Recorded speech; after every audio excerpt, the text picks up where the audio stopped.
One day, Edward was in the shed where he lived with the other engines. They were all bigger than Edward and boasted about it. "The driver won't choose you again," said Gordon. "He wants strong engines like us." But the driver and fireman felt sorry for Edward. "Would you like to come out today?" "Oh, yes, please," said Edward. So they lit his fire, made lots of steam, and Edward puffed away.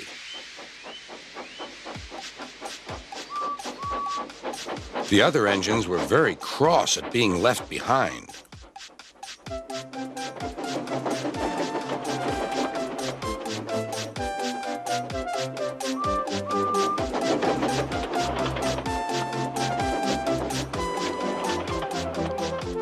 Edward worked hard all day. The coaches thought he was very kind, and the driver was very pleased.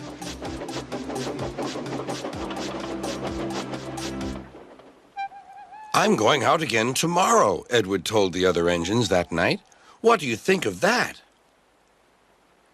But he didn't hear what they thought, for he was so tired and happy that he fell asleep at once. Next morning, Edward woke up to find nothing had changed. Gordon was still boasting. "You watch me, little Edward, as I rush through with the express. That will be a splendid sight for you. Goodbye, little Edward. Look out for me this afternoon."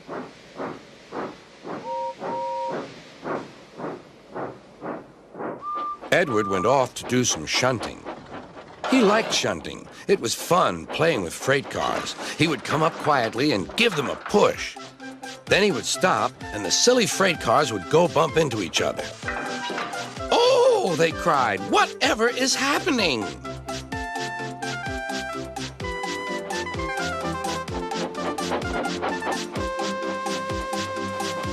Edward played till there were no more freight cars.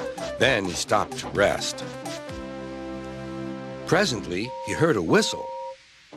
Gordon was cross. Instead of nice shining coaches, he was pulling a dirty freight train.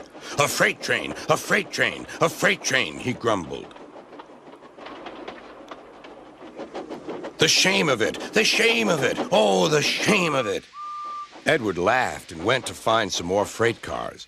Then there was trouble. "Gordon can't get up the hill," the porter called to Edward's driver. "Will you take Edward and push him, please?" They found Gordon halfway up and very cross. His driver and fireman were talking to him severely. "You're not trying." "I can't do it," said Gordon. "The noisy freight cars hold an engine back so." Edward's driver came up. "We've come to push." "No use at all," said Gordon. "You wait and see," replied Edward's driver. They brought the train back to the bottom of the hill.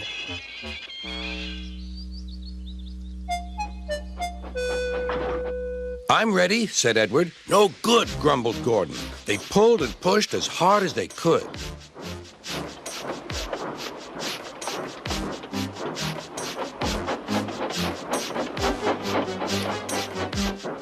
"I can't do it! I can't do it! I can't do it!" puffed Gordon. "I will do it! I will do it! I will do it!" puffed Edward. Edward pushed and puffed and puffed and pushed as hard as ever he could. And almost before he realized it, Gordon found himself at the top of the hill. "I've done it! I've done it! I've done it!" he said proudly. He forgot all about kind Edward and didn't say thank you. Edward was left out of breath and far behind, but he was happy because he had been so helpful.